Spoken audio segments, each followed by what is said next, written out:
So I want to talk to you guys today about gear and why it's so important. Now, I know that helmets are usually the main topic, so I'm going to focus a little bit on the other aspects of gear today. But first of all, I want to tell you why gear is so important.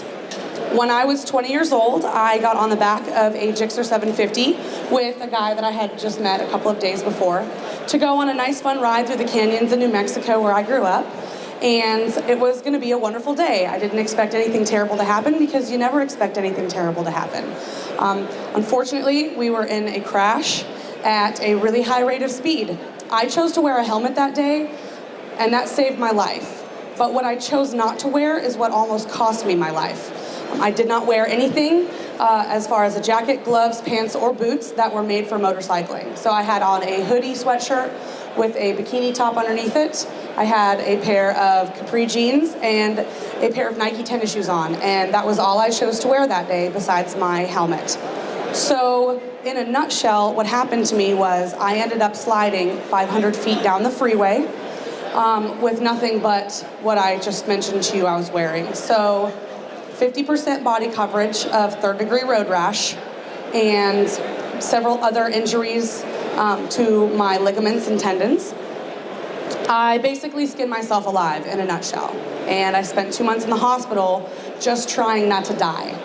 I put myself and my family through hell, all because of that decision that I made that day. I chose to wear a helmet because I thought I was protecting myself sufficiently. What I didn't choose to wear is what really mattered that day. Abrasion resistance is huge for motorcycle riders.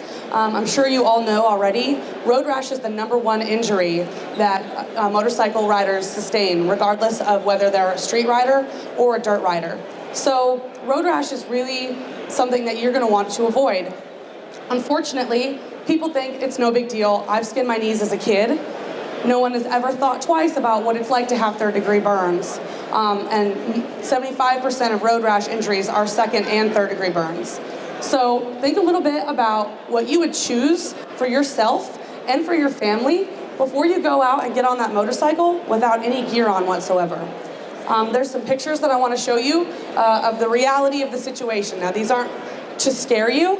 These are to show you what can really happen, because although you might think it might never happen to you, that's exactly what I thought, and this is what happened to me. The pictures that I'm about to show you are, again, third-degree road rash on 50% of my body. So when I was in the hospital, I ended up having 9 surgeries, 3 of which were just prepping me for skin grafts. So if anyone's ever heard of the infamous wire brush that they scrub you out with when you're in the hospital, mine was so bad that they actually had to use scalpels to take all of the debris and the dead tissue, thank you very much, out of my road rash.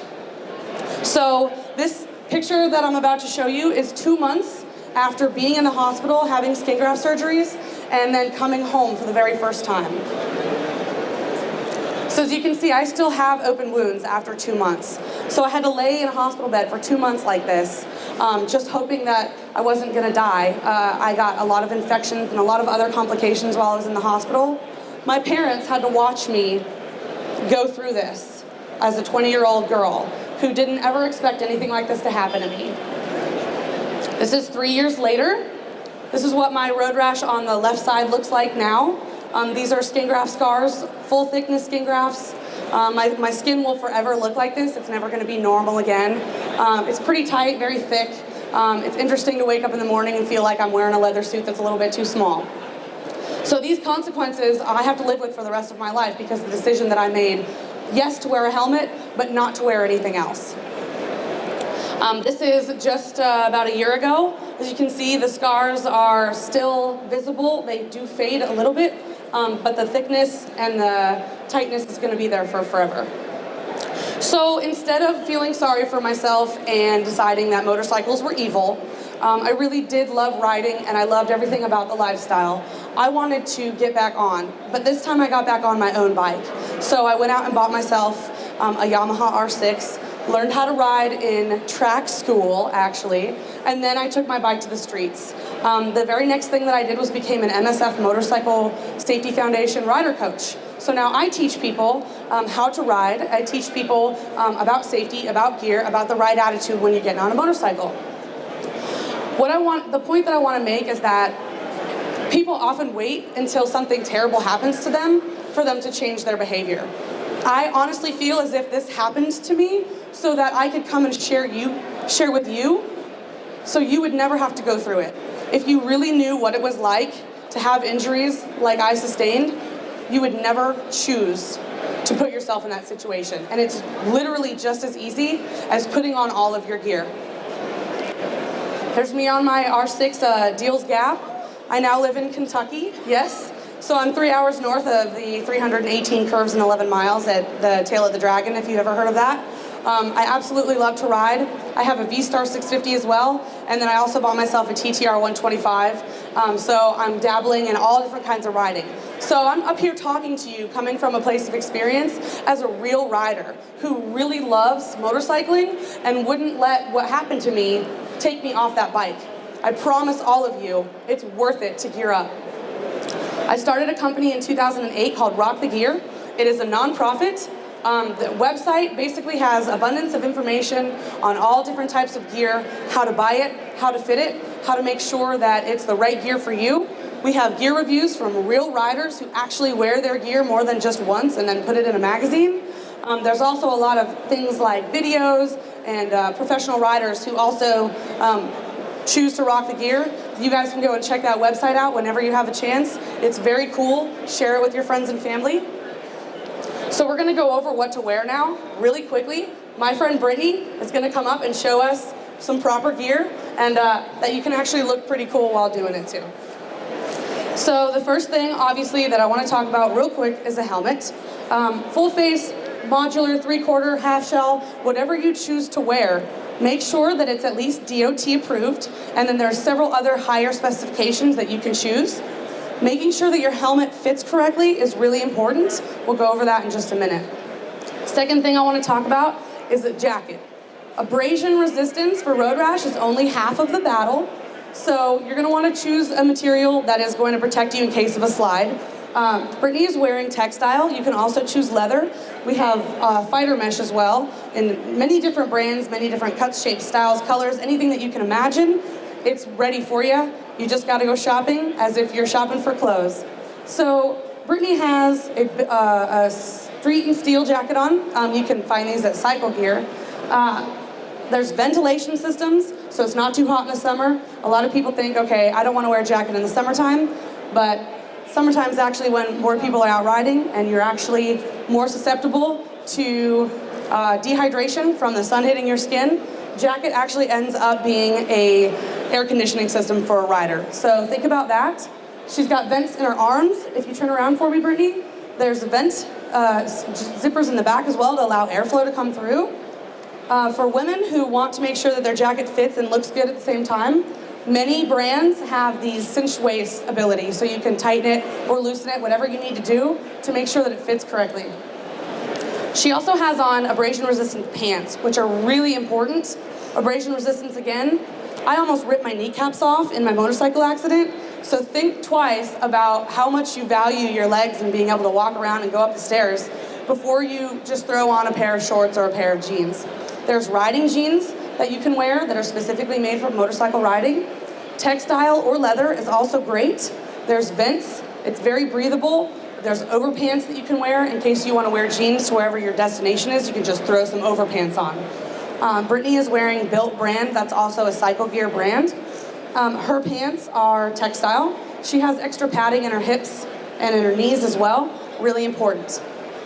Armor for street riders in her jacket and in her pants, really important because the #1 cause of injury for street riders is actually an impact with an immovable object. So internal injuries are just as important as abrasion resistance. So textile or leather, abrasion resistance is only half the battle.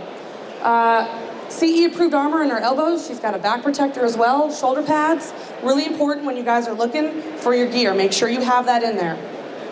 She is wearing combat style boots, also Built brand from Cycle Gear. Her boots have laces. Many boots come with zippers on the sides as well, so you don't want to get your laces caught in your pegs. That is possible. There's also boots that have laces, and you can put Velcro on top of the laces to cover them up. Make sure that they come all the way up over your ankle. Ankle injuries are really common among motorcyclists, especially in road accidents. If you have your boots come up over your ankles, it's going to keep you from injuring those 25% of the bones in your body that are below your knee. Okay, also, gloves, really important. You use your hands for everything. You might take them for granted until you take all the skin off of them. So, Brittany's going to show us, again, a built brand of glove from Cycle Gear. She has full leather gloves on. There are textile panels to allow her to be able to have good movement in her hands. There's also Velcro closure so she can cinch it around her wrist. These are gauntlet style gloves, so they actually come up about halfway up her wrist. Really important, again, for abrasion resistance. And she has armor in her knuckles to help for that slide, that inevitable slide. If it's going to happen, you're going to want as much protection on your hands as possible because your instinct as a human is to protect yourself putting your hands out. So that's all the gear that I'm going to go over. Real quick, how to make sure that it fits. You want your gloves to be snug, but you want to be able to move your hands. Make sure that you can wrap your fingers around your throttle, use your clutch, and that it's not uncomfortable when you try them on in the store. Also make sure it fits nice and snug around your wrist. If you can pull the glove off without undoing the wrist closure, or if there is no wrist closure and you can just pull the glove right off, chances are the glove will probably come off in the accident as well. Your jacket. When you try a jacket on, pull on those sleeves, tug on them, make sure they don't ride up your arm really far. If they do, chances are you're going to get some road rash on your forearms. Not so fun. Again, the armor, make sure the armor doesn't move around too much. If the jacket is too loose, the armor can actually slide around on your arms or on your shoulders, and then it's not going to protect those vital areas that are really important for us to protect as motorcyclists. Back protectors and neck protectors are also another way that you guys can protect yourself. Spinal and neck injuries, really important. There's a lot of really great brands out there for street riders nowadays. They're just coming out with the neck protectors. At first they're a little awkward, but once you get used to them, you don't even know that they're there. And then back protectors as well. You can put those on underneath your jacket.